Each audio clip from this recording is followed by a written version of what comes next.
Cadena 30, la televisión más abierta que nunca.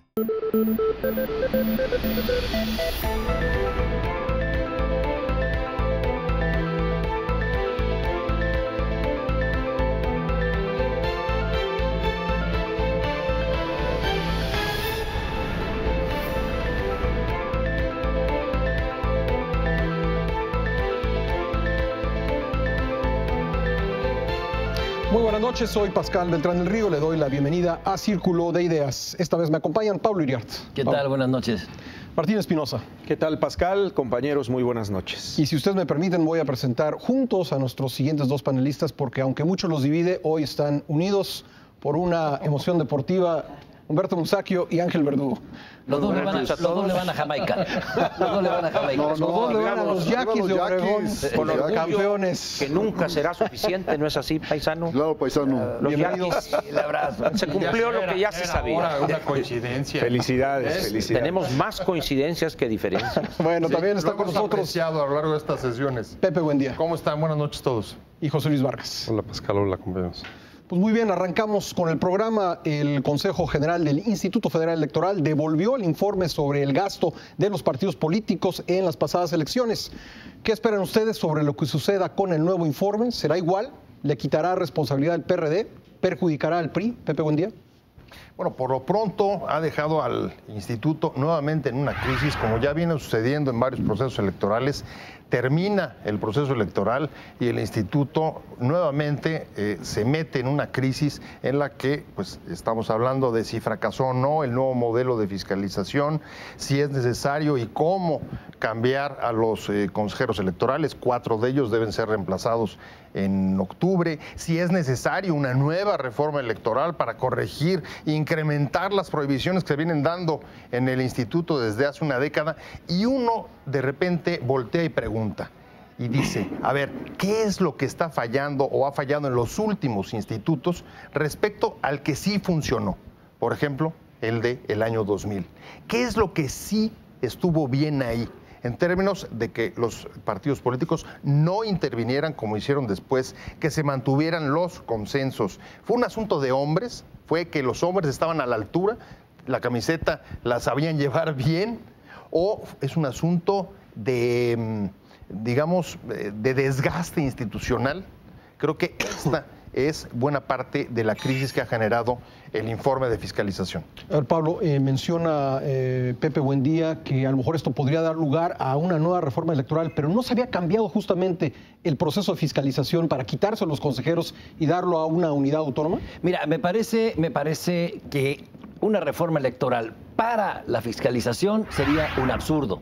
Y mucho más otra vez, vamos a quitar a los consejeros del IFE. Vienen reformas electorales para otro tipo de menesteres democráticos, como es, hay que cómo reglamentar los candidatos independientes. Sí hay cosas que arreglar. Pero en esto, ¿para qué? Mira, quien exceda, están diciendo algunos, quien exceda los gastos de campaña, ese va a ser, puede ser que se le inhabilite para el cargo. Anulación. Bueno, 2 cosas. Estamos hablando de la presidencial. Aquí te vas a encontrar que al final de la fiscalización ninguno va a haber excedido los gastos de campaña. El PRD los ha excedido ahora porque, bueno, lamentablemente su equipo no sabe ni siquiera hacer las cuentas, el equipo del PT, de Convergencia, bueno, que son los que presuntamente todavía no está aprobado el informe. No, pero de lo que pudimos leer, y que además es una cosa enorme, pues con las puras facturas exceden los topes de campaña. Pero no quiero extenderme. ¿Por qué creo que es una barbaridad? Porque no se puede hacer una evaluación de quien excedió gastos a ojo de buen cubero. Eso tiene que ser analizado con los tiempos que ha tenido el IFE. A un presidente de la República que lleva 6 meses despachando, ¿lo vas a quitar porque se dio su gasto de campaña? Sí. No, creo que es absurdo. Estamos, realmente esto lo hicieron los partidos, fue al gusto de los partidos. Bueno, simplemente tiene que haber otro tipo de sanciones pecuniarias. Además, si estamos viendo el pataleo que estamos viendo por una multa, ¿qué sería si implicara inhabilitar al candidato ganador, ¿no? Pero, José Luis Vargas, ¿tú cómo ves la decisión? ¿Crees que va a afectar al IFE? ¿Lo va a hacer que parezca sujeto a presiones de los partidos políticos? ¿Le quita autonomía? A ver, a mí antes me gustaría explicar un poquito cuál es el problema que se está lidiando antes de pasar como a los juicios y digamos, a la sentencia de cuál es el pronóstico de la autoridad electoral. Yo creo que aquí lo que está pasando es, primero hay que partir de la idea de que tenemos un sistema electoral y particularmente en materia de fiscalización sumamente complejo y abigarrado de normas. Partiendo de ese principio, hay que entender que el problema que hoy se suscita es un problema que viene desde el año 2007, donde la autoridad aprobó unos lineamientos en los cuales esta era la forma como se debía de computar el gasto de las campañas. Bueno, de hecho, el prorrateo no viene de más atrás, no viene de los 90. Sí, pero la última reforma en materia de prorrateo, cuando queda 50-50 es del año 2007. Es decir, 50% se divide en partes iguales para campañas de senadores, de diputados federales y de presidente de la República, y el otro 50% los partidos políticos deciden qué porcentaje le atribuyen a cada una de esas tres campañas. Sí. De tal suerte que, como se ha dicho, en el 2006 el PAN, por ejemplo, le destinó 0% a la de presidente y todo se la pasó a diputados y senadores, y hoy el PRI hace algo parecido y le destina el 1% a la de presidente y el resto a lo de los legisladores. ¿Qué pasa? Que en mayo del año pasado hay una decisión de la autoridad electoral, producto de una presión del PRD y de los partidos de izquierda, diciendo queremos que se fiscalice antes, lo cual era un absurdo. No se puede fiscalizar antes de gastar, es decir, ni hasta que se acabe el proceso. Entonces, la autoridad se mete en su propia bronca, como lo dice Pepe. ¿Por qué? Porque dice, para darle gusto, dice, bueno, lo que podemos hacer es, después de que se tengan las cuentas y se entreguen los informes de los partidos, podemos pasar a primero revisar la campaña presidencial y luego dejamos las otras dos. ¿Qué pasa? Que cuando vemos esto en global, pues hay una apreciación de una foto que es una parte de todo el complejo de lo que es la fiscalización. No vemos lo de legisladores. No vemos lo de legisladores, pero fue lo que los partidos y la autoridad aceptaron, y esa es una decisión que está firme. Hay que acordarse que los acuerdos del IFE son parte del ordenamiento jurídico mexicano, y entonces esa decisión no fue impugnada ante el tribunal, esa decisión es firme. Lo que hace el Instituto Federal Electoral yo creo, para quedar bien para no ser tan vapuleado por la presión política, es desconocer lo que acababa de hacer, lo cual, pues, tenemos un problema legal serio, y es lo que ha dicho un par de consejeros. ¿Eso puede ser impugnado, por cierto? Es decir, ¿alguien puede impugnar que el IFE haya reculado? Todas las decisiones de la autoridad electoral pueden ser impugnadas. Sí. Y aquí creo que hay una pequeña trampa, Pascal. Es decir, los consejeros regresan el dictamen diciendo que faltó exhaustividad, que faltó motivar, porque en efecto, pues, la autoridad fiscalizadora tiene un corto tiempo para todo lo que tiene que hacer y seguramente le faltó algunas cosas de justificar. Pero eso se arreglaba con 1 o 2 semanas, es decir, acabe bien su trabajo y sesionamos en 15 días, no mandándolo hasta julio. Es decir, lo que sí están haciendo es cediendo, desde mi punto de vista, a una presión muy fuerte política que ya lo dijeron aquí, es decir, si nos castigan, que renuncien, es decir, no podemos seguir en ese chantaje a las instituciones y creo que se hace mal en ceder por parte de la autoridad. ¿Tú cómo lo ves, Ángel? Primero, una acotación a lo que dice José Luis. El verbo. No debemos seguir en ese ejercicio perverso de la aplicación de la ley. Por eso digo, o sea, no debemos. Cuando dice no podemos, no, claro que podemos, tan podemos que ese espectáculo dimos. Yo creo que aquí meternos ahorita en una situación aduciendo ordenamientos legales donde lo que ha privado y primado por encima de la ley es la presión política, no vamos a llegar absolutamente a nada.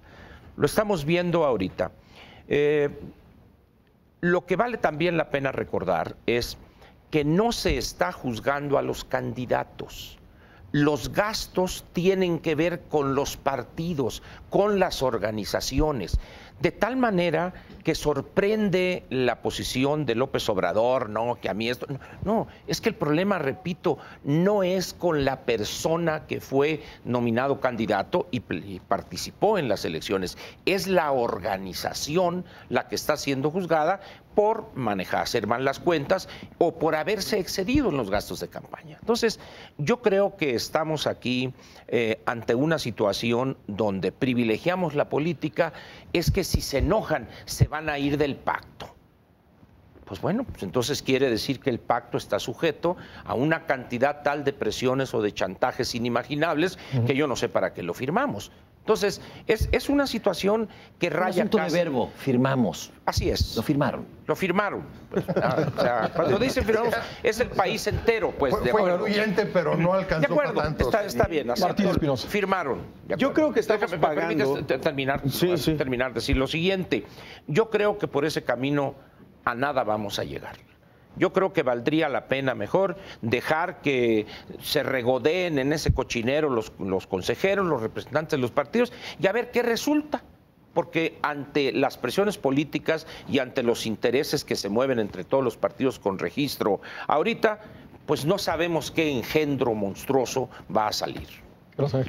Yo creo que estamos pagando el precio de un proceso de desciudadanización del instituto. No porque los primeros, y como decía Pepe Buendía, en cuanto a calificar a los hombres de aquel IFE ciudadano del 2000, 12 años después o menos, los partidos han tenido mucho mayor injerencia en la designación de los candidatos a consejeros del Instituto Federal Electoral y los ciudadanos otra vez volvemos a convertirnos en espectadores de un juego político de presiones, de intereses, de acuerdos, de arreglos, y el ciudadano finalmente con lo que se queda es...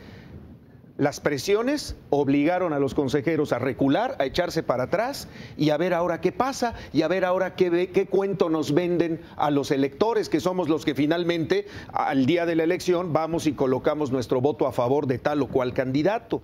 Y financiamos a los partidos. Y aparte de nuestro dinero, pues sale todo el financiamiento de lo que gastan los diversos candidatos a puestos de elección popular. Entonces, por un lado está la desciudadanización de un instituto que cada vez se ha metido más en un berenjenal de intereses donde los partidos siguen presionando muy fuerte, no porque en el del 2000 no haya habido presiones, por supuesto que la política finalmente es política y quienes tienen en sus manos la actuación política, pues de alguna manera tienen injerencia, tienen poder de decisión, etcétera. Pero creo que hoy los ciudadanos cada vez estamos más alejados de toda esta cúpula política y partidista que sigue manejando al Instituto Federal Electoral, quizá más que lo que vimos hace 12 años. Humberto, si vemos un informe de gastos distinto en julio, en lo que tiene que ver con la campaña presidencial, ¿gana o pierde el IFE? Bueno, yo creo que el IFE es el perdedor de estas elecciones, por lo menos en términos de confianza popular. Y les recomiendo que se encomienden al santo de su devoción porque hay 50 grupos que están solicitando registro como partidos. 50. O sea que ahí hay dinero fácil. Esto es lo que me parece evidente. 128 millones de pesos. Nada más, bueno. Es lo más. Para nuevos partidos. Para nuevos partidos, sí. En el 14-15. Sí. Entonces, esto introduce una disfuncionalidad del IFE. ¿Se crean los partidos en México para ganar dinero? Yo creo que no. Dice Max Weber que se crean para darle empleo a sus seguidores, ¿no? A sus integrantes, a sus dirigentes. Pero el asunto es que aquí yo lo que observo es corrupción. Corrupción no necesariamente de raterías, ni mucho menos, sino que es dinero que reciben legalmente, pero es un dinero que yo creo que los ciudadanos no vemos bien que se reparta de ese modo. Ahora, perdón, termino diciendo esto. Sí. Me parece que ninguna decisión debe estar por encima del voto popular. Si le dan 3 millones de votos más al candidato ganador sobre el que sigue, pues por mucho que haya habido mano negra, que creo que la hubo, me parece que no daba para tanto. Y que el problema está en que el IFE tiene que ser responsable ante los ciudadanos, ante los partidos, ante los candidatos, para no seguir en ese descrédito. ¿Cómo es posible que castigan a un partido que es evidentemente mucho más débil en lo económico que el PRI, y al PRI no le pasa nada, ahí le aprueban todo? Yo creo que hay un desfasamiento, una incomprensión de la sensibilidad popular. Pero ahí hay un punto, nada más déjame insistir, perdón Pablo, y es, ¿por qué o dónde dejó de funcionar el modelo IFE? Y yo diría, creo que buena parte de los problemas que tienen los IFEs desde 2003 para acá, es que sí hubo uno que funcionó, que fue el del 2000, el de Woldenberg. ¿Por qué lo digo? porque la forma de elegir a los candidatos, a los consejeros, no ha cambiado. Incluso tienen muchísimas más facultades hoy de las que tenía, por ejemplo, en materia de fiscalización, el IFE del 2000, y pudo investigar y castigar Pemexgate y amigos de Fox. ¿Por qué ese sí pudo y los demás no pudieron? ¿No existían presiones políticas entonces? Por favor. Claro. No, claro. Ahora son suficientes para explicarlo. ¿Por qué como decías tú, Martín, por qué se desciudadanizó? O lo que estamos asistiendo es a la crisis de un modelo que venimos viviendo desde los 90, que es, digamos, esta idea de que frente a cualquier incapacidad del Estado mexicano, creemos que la fórmula mágica es sacar un órgano autónomo ciudadano que, aunque sea o pueda servir a la manipulación y a la injerencia de los partidos, pueda servir de fachada a otra clase para resolver problemas que no está resolviendo por las instituciones normales. Pablo. Yo creo que le estamos, entiendo algunos casos de manera interesada y otros de manera reactiva, cargándole toda la mano al IFE. Oiga, se desciudadanizó el IFE. No, son los partidos los que han... No dudo que hay algunos mejores que otros. Los que los desciudadanizaron. Bueno, son los partidos los que han hecho del IFE, sí. Pero lo que estamos viendo, lo están haciendo el culpable de todo. Vamos a ver, PRI, presentaste tu declaración de gastos y no me incluiste el Estadio Azteca, el evento del Azteca, no existió. Eso es una barbaridad, son los partidos. No existió el evento del Estadio Azteca. Luego el PAN, con dinero etiquetado para la campaña presidencial, no gasta algo así como 100 millones de pesos en la candidatura de su abanderada Vázquez Mota. ¿Dónde quedaron esos 100 millones de pesos? ¿Dónde están? Estaban etiquetados, ¿eh? Luego, el PRD presenta facturas, no el PRD, PT y Convergencia sobre todo, presentan facturas que se exceden de los gastos de campaña y quieren que no les pase nada. Bueno, es decir, el IFE es el culpable. No, me parece que estamos haciendo leña del eslabón más débil. Los consejeros no sirven y el IFE no sirve, no. Tenemos que ir a una pausa, regresamos con esta discusión. Esto es Círculo de Ideas, no se vaya.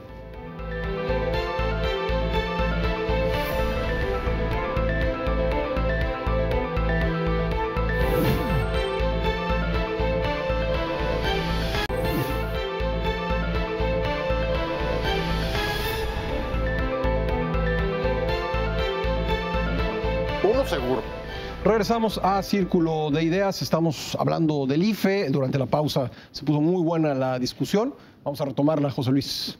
Sí, a ver, una idea de lo que se comentaba hace un momento del IFE de antes y el IFE de ahora, de una imagen medio de consejeros impolutos del 97 al 2003 y otra de consejeros ya viciados. Yo diría... Y el planteamiento de Pablo, de si son los partidos. Exacto. ¿No? Más que el IFE. Yo iría un poco en el sentido de Pablo diciendo, a ver, la manzana podrida o envenenada está en el 2008 cuando los partidos políticos en consenso deciden remover a 3 consejeros cuando todavía no terminaba su periodo. ¿Por qué? Por el berrinche de un partido que decía que le habían robado la elección. Y para conceder o para aliviar ese malestar, le dan el gusto de quitar al consejero presidente Ugalde y a otros 2 consejeros, y así sucesivamente. ¿Qué pasa en ese momento? Que se manda un mensaje fundamental, es decir, los partidos mandan un mensaje diciendo quien manda aquí soy yo. Mandamos. Tu inamovilidad no es cierta, tu autonomía depende de mí. Sí. Y a partir de ese momento, pues evidentemente lo que hoy tenemos son órganos colegiados condicionados a la voluntad del partido político que lo decide apoyar y donde existe un reparto de cuotas. Y en todos los órganos colegiados, como hoy estamos viendo la discusión del IFAI, la discusión de otras entidades colegiadas, los legisladores, eso es su modus operandi, es decir, la crisis es mayor. Primero te escuchan y luego te mandan llamar y te dicen te voy a apoyar. Y si te voy a apoyar, nada más que ahí sabes lo que tienes que hacer. Y yo creo que dimos un paso más allá en esta ocasión, porque en el 2008 estamos hablando de la remoción de 3, ahora incluso estamos hablando de un consejero que dice, pues yo ya no quiero, ¿no? Me eligieron y me voy, ¿no? Se va, y precisamente, hablando de este consejero, del doctor Sergio García Ramírez, yo diría, pues es que si te invitan a un cargo de una investidura constitucional que te garantiza la Constitución que tienes autonomía, independencia e inamovilidad, y de pronto te llaman al teléfono para decirte que si no votas en tal sentido, o amenazarte porque votaste en un sentido que no les conviene y que te van a quitar, pues alguien con honorabilidad y alguien con una trayectoria como la tiene el doctor García Ramírez, dice, ¿yo qué estoy haciendo aquí? Y ese es el problema de nuestras instituciones y ese es el problema por el cual no podemos tener los perfiles con responsabilidad de Estado y con los tamaños que exigen esos cargos. Pero son hombres. Una de las cosas que a mí me sorprende es este endiosamiento a los integrantes de ese IFE casi mítico. Me recuerda esa adoración a Goldenberg cuando López dice esos hombres de la Reforma que parecían gigantes, esas cursilerías de ese estilo. El factor que hizo que en el 2000 no hubiera problemas fue que no fue candidato presidencial Andrés Manuel López Obrador. Ese es el elemento. Cuauhtémoc Cárdenas fue el candidato de las izquierdas, como gustan decir los exquisitos, ¿verdad? Pero, ¿qué es lo que sucede? El problema es en el 2006 y en el 2012, y mientras esté con la locura, con la obsesión López Obrador de ser candidato a la presidencia de la República, y lo sea, vamos a tener problemas preelectorales, electorales y postelectorales. Esa es la situación. Por eso, a mí me dejas con una duda. Permíteme, sí, por favor. ¿Ese IFE funcionó o no funcionó? Claro que funcionó y te estoy diciendo cuál es la razón. Ese es el problema, que ese funcionó y los otros no funcionaron. Pero Pepe, funcionó porque los candidatos eran diferentes, los partidos tenían candidatos diferentes. Hoy se me hace que sobrevaloras a López Obrador. Ahora resulta que es el causante que se haya ido para abajo. No lo sobre, como dice él, solamente estoy describiendo, no estoy valorando. Es que así se hacen las Estoy diciendo las cosas. A ver, permítame, por favor, déjenme terminar, nada más, déjenme terminar, despacito y buena letra. En la medida en que nosotros no reconozcamos la clase de país que somos, vamos a estar buscando a quién echarle la culpa. El IFE es reflejo de lo que somos y los partidos son reflejo de lo que somos y cómo somos. Somos un país de desorganizados que hemos hecho de la corrupción casi un credo, una religión, y esperan unos partidos que se comporten con rectitud y que, o sea, esa es por una eso la importancia cuando las instituciones funcionan bien. Ese es el tema. Ese es el tema. Inadmisible en un análisis político decir que todos los problemas electorales de este país se deben a una persona. No, a una persona. Esto es absurdo, Humberto, e inaceptable. No lleves las cosas. No se lo dijiste tú, no yo. Oye, somos un país de caudillos, pero no a ese nivel, ¿no? Bueno, pues simplemente vean los hechos. El punto está vean los hechos. en que no va a funcionar ningún órgano electoral mientras haya personas que no reconozcan los resultados. O sea, yo no le pondría nombre de ninguna manera, sería sobreestimar y además. Pero no es así, comparto porque eso. ya en la siguiente elección va a haber otro, y si no reconozco que yo, que es el segundo, no reconozco el primero, está bien. Pero creo que para regresar un poquito al punto, mientras los ciudadanos no nos hagamos cargo de los costos de nuestra propia demagogia, vamos a seguir así. Hemos pedido a gritos que haya más nuevos partidos políticos diferentes, que haya candidatos independientes, que se abran las candidaturas, que cualquiera puede ser candidato, de acuerdo, pero cuando vemos que se van a llevar 180 millones de pesos cada uno, decimos, qué bárbaro el IFE, cómo reparte nuestro dinero. Es decir, ahí hay un absurdo que ya tenemos que hacernos cargo y no legislar para la galería. Martín. Decía hace un rato Pablo Iriart, estamos satanizando al IFE, decimos que se desciudadanizó, etcétera, y le estamos cargando todos los muertitos al IFE. No, Pablo, el problema es que hay un conflicto de origen que no le da legitimidad a una institución. No tanto por los hombres que llegaron, pero los hombres que llegaron por intereses de unos partidos que quisieron que esos hombres llegaran a conformar ¿Según quién no tiene legitimidad? ¿Según quién? Pues la sociedad. Pero la sociedad es la que te cree o no te cree. Bueno, si la sociedad no le cree al Instituto Federal Electoral, entonces ¿para qué está? Ese organismo tiene mayor confianza, hay mayor credibilidad que en muchos otros, a pesar de todo lo que le hemos pegado, incluyendo a mí. Pues después de lo que pasó, Pablo, yo dudo que la gente en la calle te diga que cree en el instituto cuando el instituto recula en una decisión que ya estaba tomada por la unidad de fiscalización y que los consejeros la regresan porque empezaron a brincar los partidos. Miren, yo les diría una cosa. El IFE funciona aún y a pesar de los 9 consejeros. Y funciona muy bien. Es una institución verdaderamente... Sí, porque una cosa es el Consejo General, otra cosa es la estructura. Hay que sentirse orgullosos a nivel mundial. O sea, y ahí llevo un poco el tema de la fiscalización. El equipo que hoy hace la fiscalización en el IFE y que hoy está siendo vapuleado porque encontró... Bueno, es un equipo de verdad de expertos. Es un aparato que hace auditorías contables. Es que yo creo que la pregunta es esta. ¿La auditoría tuvo errores o los partidos se equivocaron al presentar las cuentas? Yo creo que esa es la pregunta que hay que responder. Yo creo que puede ser cualquiera de las dos, no lo sabemos, porque no tenemos los dictámenes y no sabemos. Pero lo que también aquí creo que es bien importante entender es que para eso hay un tribunal. Es decir, el IFE no se puede erigir como tribunal de regresar cosas, puede votar a favor o en contra, puede decir corríjase de esta manera, pero para eso hay un tribunal que revisa las cuestiones. Y sigo un poco con la misma idea, es decir, la autoridad electoral en este país, es decir, es a nivel mundial es la autoridad más costosa del mundo en materia electoral. Tenemos que creernos la democracia. Yo creo que ya basta de decir es que somos un país que no se cree su propia democracia. Y yo creo que tenemos que caer ya en ser serios. Si le invertimos eso, si nombramos a esos señores, pues creamos que están haciendo su trabajo y si no, que se demuestren evidencias y que se procese conforme a derecho. Pablo. A tu pregunta, Pascal, ¿se equivocó la unidad de fiscalización o se equivocaron los partidos? Yo creo que fueron las dos cosas. Los partidos se equivocaron al presentar gastos de campaña o por lo menos presentaron que se excedieron y quieren que no les pase nada. O les faltan 100 millones de pesos que nadie sabe dónde está. Bueno, pero también se equivoca la unidad de fiscalización al decirle al PRD, oye, porque es fiscalización, no es auditoría, es fiscalización. Oye, tu evento en el Zócalo, dices aquí 1.100.000 pesos, no te lo cree nadie. Entonces te costó por lo menos 2 millones. Bueno, 2 millones. Y el PRI, que presenta un evento que no le costó un clavo en el Estadio Azteca, no hay fiscalización. No le dice, oye, aquí te va una penalidad de tanto porque no estás metiendo un gasto de campaña. Se equivoca también la unidad de fiscalización. Pablo, yo creo que hay que ser muy claros. Estas instituciones desconcentradas, autónomas, como les quieran llamar, autónomas, ciudadanas, empiezan a suscitar serias dudas en la sociedad. El caso del IFAI es muy evidente. Yo creo que se integran estos organismos con mayoría de la fuerza política que tiene el mando en cierto momento, y el resultado es la desconfianza social, tanto en el IFE como en el IFAI y los que surjan esta semana. Pepe.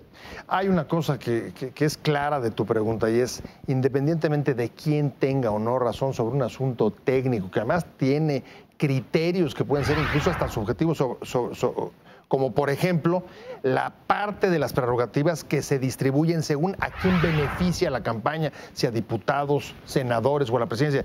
¿Qué es beneficiar? ¿Cómo beneficiar? ¿Cuáles son los criterios? Pero más allá de ese asunto técnico, Pascal, lo que sí no tiene vuelta de hoja es que un problema de fiscalización sobre los gastos de campaña de una elección genere una crisis institucional que incluso abra la puerta a una nueva reforma electoral, otra, donde haya más restricciones y prohibiciones, que se hable de la remoción de consejeros, etcétera. Sí. ¿Se habrá entendido, Ángel, que mientras más reglas o más difíciles, más violaciones hay? Sí. No se entiende eso. A mí me da la impresión de estos disquepartidos que quieren ver cómo ganan en la mesa, como se dice en los deportes. Lo que no ganaron en la cancha, quieren ganarlo en la mesa. Están insistiendo hasta ver si el año 2340, en la elección federal presidencial, logran ganar. El hecho es que en la sociedad mexicana estos grupos mal llamados de izquierda no tienen posibilidades de llegar a la presidencia de la República. ¿Por qué no? Pueden no gustar por unas que quizá en algún programa posterior podamos discutir, porque no tienen liderazgos bien arraigados, porque sus clientelas son minoritarias. Pero se han quedado etcétera. A nada, Ángel, de ganar. Pues, o sea, nada, 3 millones de votos. No, me refiero al 2000. En la anterior, 2006. 256,000 o 260,000 votos en una democracia es una cantidad. Y en una elección oscura yo creo que no es tampoco la gran cosa. Es decir, si hubiera sido a la inversa, hubiera sido prístina e impoluta. Volvemos a lo mismo, es decir, está por eso marcada, tengamos una democracia cochina, esa es la tesis. Así es. Pues no. Por supuesto la tenemos. No porque pagamos impuestos para tener órganos confiables. Por eso. El problema es cuando es confiable solo si yo gano. y cuando gana el otro no sirve. Confiable para todos. Confiable para todos. Entiendo. Estamos más cerca la de... última reforma electoral no la hizo la izquierda. 30 la aprobaron todos los partidos. Estamos más cerca de Zimbabue que de Suecia, señores. Por favor, hombre. Esa es la realidad. Yo lo que creo es... Eso no es un argumento, es un estado de ánimo, Ángel. Es posible. Que sé que es el estado de ánimo pero es que hay en el este país en muchos momentos los argumentos y que muchas no veces se tienen confunden sentido, con las Pepe. cuestiones del Estado. Hay partidos que no son son cuestiones del Estado, son estados de ánimo.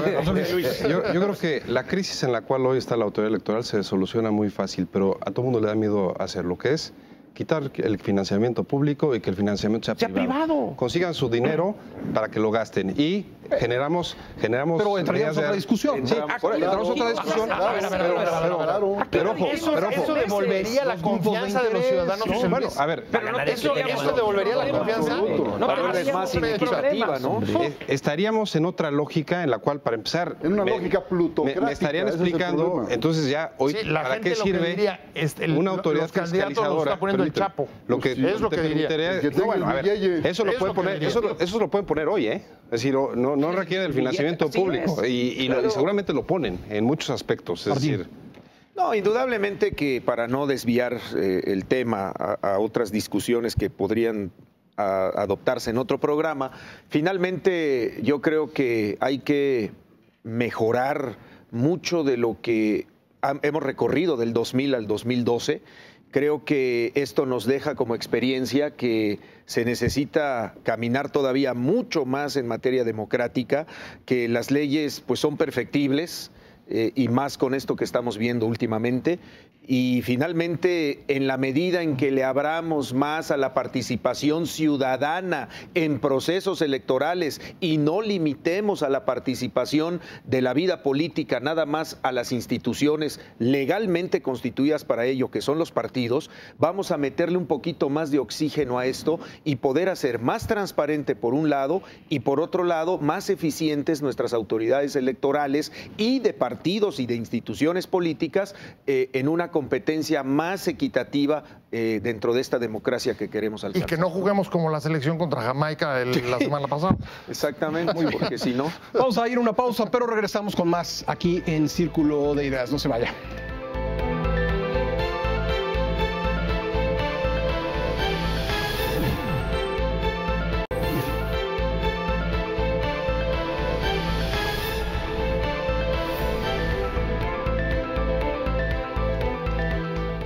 Regresamos a Círculo de Ideas. Los llamados grupos armados de autodefensa contra la delincuencia organizada en el estado de Guerrero no son un caso aislado.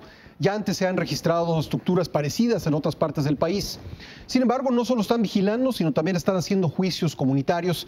Y le pregunto al panel cuál debe ser la respuesta del Estado toda vez que se están violentando el orden constitucional. ¿Son estos grupos expresión de la incapacidad de las autoridades para brindar seguridad en las comunidades más apartadas? Humberto Musacchio, tú escribiste en Excelsior esta semana sobre este tema. En el caso de Guerrero, estos grupos son legales desde 1995. Legales. Si esto es, pueden ejercer la vigilancia, la protección, la defensa de sus comunidades. A lo que no están autorizados es a realizar juicios, ese es otro cantar. Sin embargo, en México se está avanzando hacia los juicios orales con participación ciudadana, evidentemente, y me parece que deberían embonarse esos procesos y buscar la manera de legalizar y, por supuesto, reglamentar y meter a todo mundo en cintura para que el rebasamiento del Estado, que es lo que ha ocasionado la aparición de estos grupos de autodefensa en muchos lugares del país, incluso aquí en México, en Milpalta, por ejemplo, hay grupos ya que patrullan en las noches, armados, Tláhuac, en fin. Los linchamientos en Tláhuac. Entonces, yo creo que lo que hay que hacer es proceder a reglamentar la existencia de estos grupos y sus funciones, porque evidentemente el Estado no está para proteger a la sociedad ni al patrimonio de los ciudadanos. Ángel Verdugo. A mí me sorprende esa forma tan retorcida de acomodar las cosas. Para llegar a la conclusión hay que legitimar el bandolerismo semiorganizado. No es bandolerismo, por favor. Yo creo que es lo contrario. Cuando un grupo de individuos se arrogan las facultades que tiene el Poder Judicial, estamos hablando de violadores flagrantes de la ley. Y cuando el Estado abdica de proporcionar ese bien fundamental que es la seguridad pública, las cosas van mal. Estamos cayendo, yo recuerdo la discusión que se armó y la rasgarse de vestiduras hace 4 o 5 años cuando salió el ranking de estados fallidos del Fund for Peace. En ese momento lanzaron. Esto que estamos viendo es uno de los 12 factores que se toman en cuenta para evaluar el estado de falla, vamos a decir, de un Estado, valga la gobernabilidad, digamos. La gobernabilidad. Entonces, encontrar que son legales desde el 95, pues mal hecho. Es decir, quiere decir que se legitimó algo que va totalmente en contra del Estado de Derecho. En esas condiciones, a mí me parece absurdo que tanto el gobernador de Guerrero, quizá no le quede otra ante la debilidad institucional en ese estado, pero que el secretario de Gobernación se siente con ellos y les diga, oiga, pues hay que hacer esto. No, pero regresamos en 2 semanas a ver qué. Estamos entrando a lo que yo llamo los sexenios de los carpinteros, porque los únicos que ganan son los que fabrican mesas. Vamos a hacer una mesa de diálogo, pues ya ganaron los carpinteros. Yo creo que estamos, y las mueblerías, estamos entrando en una dinámica sumamente peligrosa, porque las condiciones, creo que estaremos de acuerdo, Humberto, son mucho más delicadas que en 1995 o el 2005. José Luis. Yo empezaría por varios conceptos que creo que son importantes jurídicos para aclarar esta plática. Primero, el hecho de que sea legal desde el 95 no quiere decir que sea constitucional. Por supuesto. Hay que recordar que el artículo 7 constitucional establece que nadie puede hacerse justicia por sí mismo. Y esto no es más que un formato de hacerse justicia por sí mismo. ¿Por qué? Evidentemente, ya se acaba de decir, por el fracaso y la abdicación del Estado a una función esencial. Pero también lo que tenemos que entender es que los usos y costumbres no pueden dar para tanto. Y no pueden dar para tanto porque si el Estado pierde el monopolio de la acción penal y de la violencia, pues entonces se pulveriza. Y entonces entramos volvemos al viejo oeste y todos saquen sus escopetas y todos mañana se estacionan donde no debe mi vecino y saco la escopeta y yo decido que eso merita el fusilamiento. Entonces creo que eso es bien importante para entender cómo hay un problema ya de facto, que lo que se tiene que hacer es repararse, pero repararse ¿cómo? Haciendo que regrese el Estado. Pablo. Pero desde luego me parece una barbaridad la existencia de estos grupos y sobre todo que puedan detener a personas y juzgarlas. Entrar a la época de jurados populares o decir que sí deben existir, la población civil se puede armar como autodefensa. Es una invitación a la guerra civil. Claro. Desde Newton conocemos que toda acción corresponde a una reacción en sentido contrario. Entonces, sí, desde luego me parece una barbaridad. El punto está en cómo desmontar eso. Ahí está el punto fino. ¿Cómo vamos a desmontar la existencia de esos grupos? Hay de dos. Ir, como dicen algunos, y tomar los presos a todos y a los que tienen estos grupos de autodefensa, meter los presos a todos. O, no, yo creo que hay estados de la República donde eso no puede suceder, no se puede hacer. Tienes que entablar la mesa de diálogo. ¿Por qué? Porque hay que desmontar un conflicto y no crear uno más grande. Extraño aquí a mi compañero Paco Sea, porque él habría estado totalmente en contra de lo que estoy diciendo. Pero sí tiene que haber diálogo, sí tienen que entregar a los prisioneros. ¿Para qué?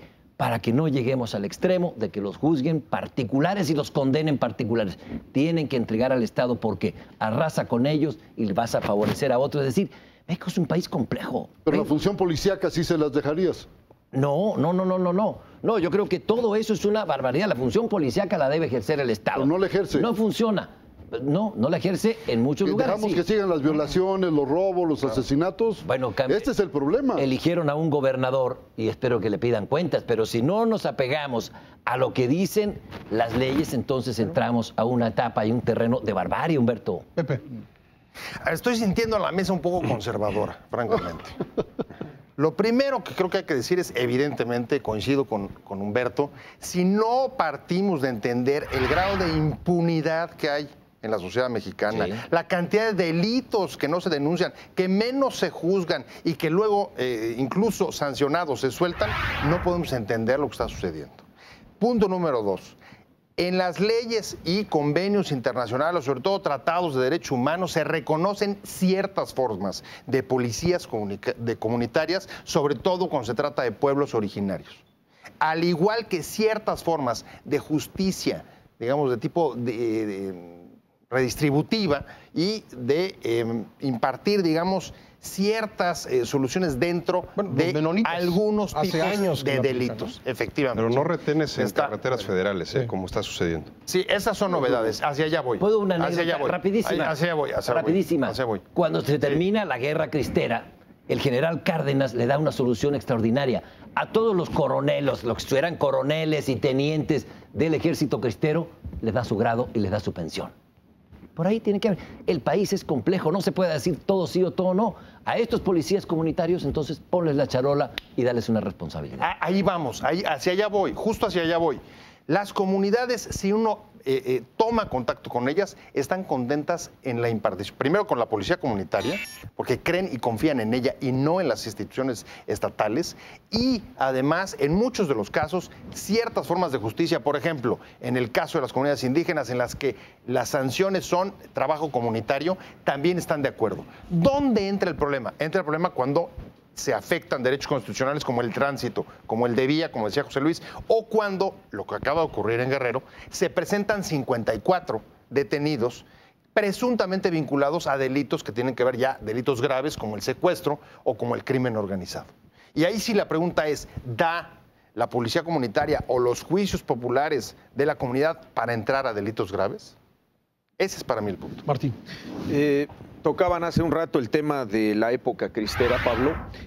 Yo recuerdo en los 70s, cuando empieza esta corriente dentro de la Iglesia Católica de la teología de la liberación en el sur y sureste del país, empieza la modalidad de nombrar ministros que ocuparan el lugar ante la falta de sacerdotes que llevaran el ministerio a las comunidades, y se crean los famosos diáconos de la sociedad civil. Y uno de los grandes promotores de esta figura dentro de la iglesia fue el obispo Samuel Ruiz. Llega un momento en que la iglesia se le encienden los focos amarillos y luego rojos ante la gran cantidad de diáconos de la sociedad que fueron nombrados por los obispos de Chiapas concretamente, que la iglesia frena esa figura y dice, espérenme, se están cometiendo excesos con esta figura que en un principio resultó efectiva para evangelizar esas comunidades, pero ahora se nos salió de las manos. Ese es el gran riesgo de esta forma de organización de la sociedad. ¿Tú crees que ya se salió de las manos? No, yo digo que no se ha salido desde el punto de vista de que no es un fenómeno generalizado en todos los estados del país o en los más conflictivos en materia de inseguridad.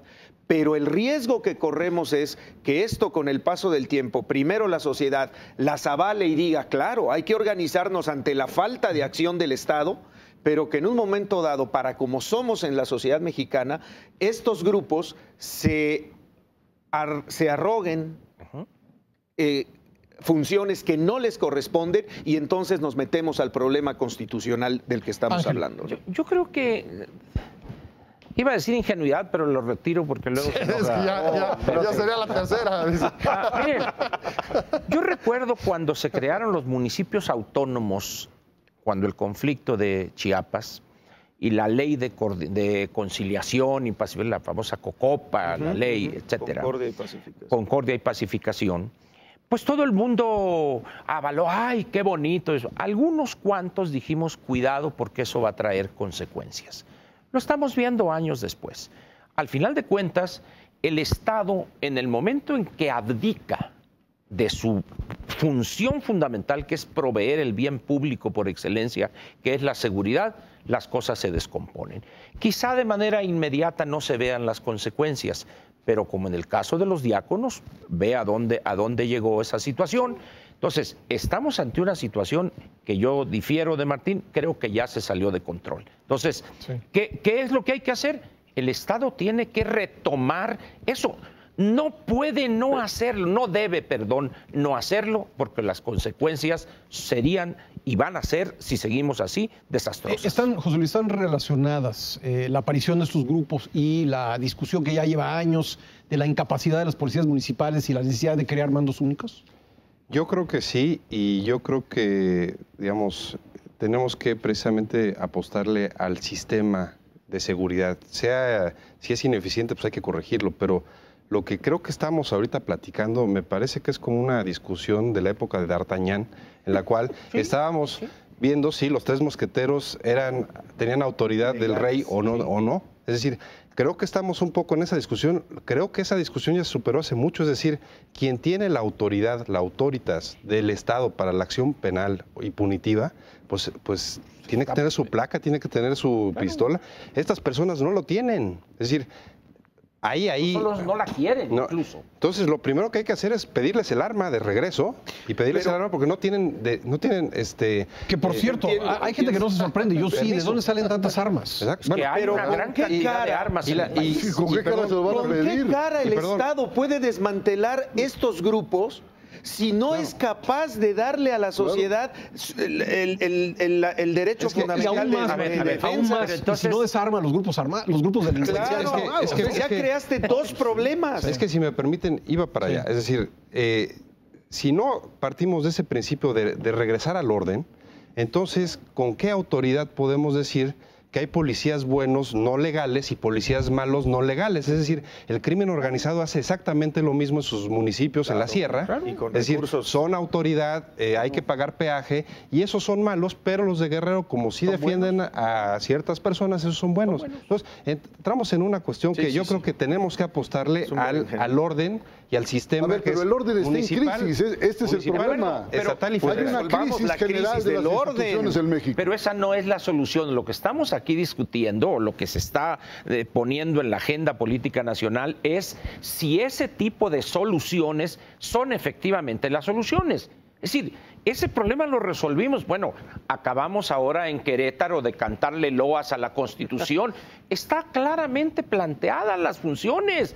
Es decir, en la medida en que busquemos darle retorcido, que las cumpla, que cumpla las funciones del Estado. Eso es lo que debemos hacer. Ese es el Perfecto. problema. Es decir, pero no lo el hace. Estado, estoy No de lo hace. acuerdo. Ni puede hacerlo pero ahora. tenemos, claro que puede, No puede. Claro que puede. Pero al final de cuentas, estamos ante una situación donde domina la corrección política. Es que ellos están resolviendo estas cosas y estas cosas. Y Pepe se pregunta, bueno, ¿y cuando son delitos graves?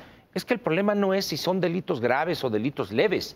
El problema es que se están arrogando un papel que la Constitución, no la legislación secundaria, no les asigna, y sí le asigna de una manera totalmente. A ver estos dilemas. El punto es cómo desmontar eso. O los desmontas a balazos y con esposas, o los desmontas pacíficamente tratando de que no llegue la sangre al río. Pero empecemos con la delincuencia, ¿no? Bueno, nos vamos a poner lo hizo de una manera que dio un resultado. Pues, empecemos con la delincuencia, no con los ciudadanos. Entonces nos vamos hasta Adán y Eva, ¿no? A ver cómo si la manzana fue gratis o la pagaron. Que la delincuencia mate, viole y siga como está. No, hombre, ese no es el dilema. Para la gente ese es el dilema, Ángel. Las cuestiones del Estado y el estado de las cosas. ¿Qué es y dónde está el estado de las cosas? En el programa hemos hecho un repaso sobre la desconfianza hacia las viejas instituciones del Estado, desconfianza hacia las nuevas instituciones como el IFE o el IFAI. Autónomas. Y ahora, estos grupos, que creo que me parece que es el ángulo correcto para ir hacia una solución, es hacernos cargo de que son una expresión clarísima y una llamada de atención muy, muy importante sobre el grado de descomposición que ha alcanzado la justicia en nuestro país. Tienes razón. ¿Y luego? Ese es el tema. Tienes razón. Ahora, ¿y luego? ¿cómo lo resuelves? Tienes, primera, que bajar. Creo que por primera vez esta clase de cosas pueden obligar a las autoridades no a generar solamente respuestas de fachada, donde más o menos se controlen las cosas, aunque no resuelvas los problemas de fondo. Creo que la autoridad tiene que, y lo va a tener que hacer, bajar a dialogar, bajar a hablar y bajar a negociar y a tomar en cuenta el punto de vista de las autoridades y no solamente y a resolver el tema de seguridad. Claro, Pero, pero Pepe, con ellos. pero, Pepe, cuando hablas de el autoridad, punto es con ellos. Con los ciudadanos. No solamente desde un Cuando hablas de gabinete autoridad, o ¿quién con es la fórmulas autoridad? extraordinarias Esa y gente burocráticas. no tiene autoridad alguna. Pero está emanada de pero, a la ver. organización social. Esta no es autoridad, ese es un salvavidas, es una solución definitiva. Es que entendamos una cosa, hay 4,000 autoridades en este país o más, es decir, cuando decimos es que la autoridad, pues sí, pero ¿cómo coordinas? Es un tema de logística y de coordinación, ¿cómo coordinas policía municipal, policía estatal y policía federal? Eso es lo que hay que hacer, eso es lo que hay que Para eso le pagamos al gobierno federal, ¿no? No, o sea, les pagas a todos los gobiernos, pero ¿Sí? es un tema muy complejo, no es hablar la autoridad, el Estado como si fuera un ente que es Dios y que solito soluciona las cosas. O sea, puede decir como el alcalde de Acapulco, el señor Walton, eso pasa en todo el mundo, hombre. Sí, claro.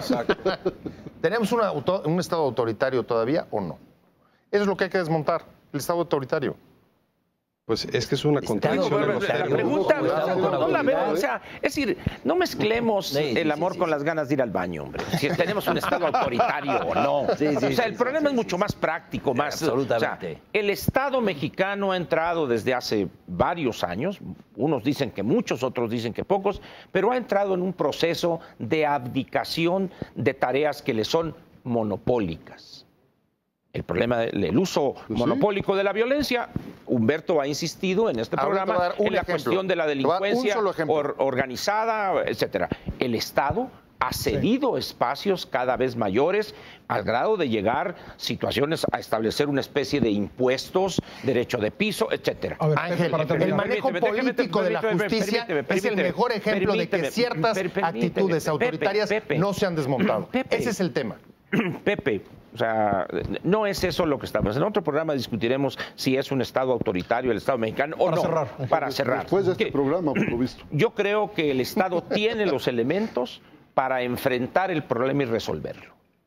Tiene los elementos, repito, para enfrentar el problema y resolverlo. El punto es cómo. ¿Cuál es el papel de los ciudadanos? Exigirle al gobierno que cumpla con su función. ¿Cómo? Tiene el monopolio de la violencia, que hasta ahorita no se Le lo ha pedimos quitado. que mete al ejército y después le pedimos que lo saque. Sí. Es decir, no, es un Bueno, asunto... no sé quién dice eso, yo no digo eso. ¿Quién? A ver, O sea, que yo no digo eso, que lo mete y luego que lo saque. No, pero ve tú las opiniones. Bueno, pues, Que, por favor, que venga el ejército y después, no, ya que se vaya el ejército, que venga la marina. No se puede gobernar a contratillo. Yo no digo eso, no.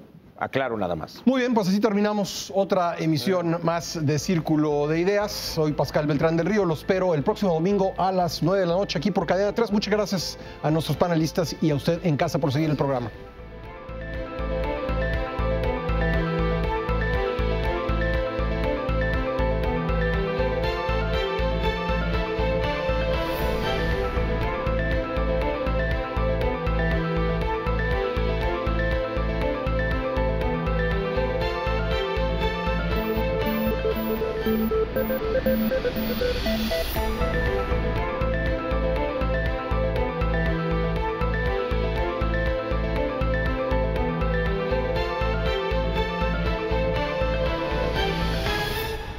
Entérate de los últimos acontecimientos de México y el mundo en Cadena 3 Noticias.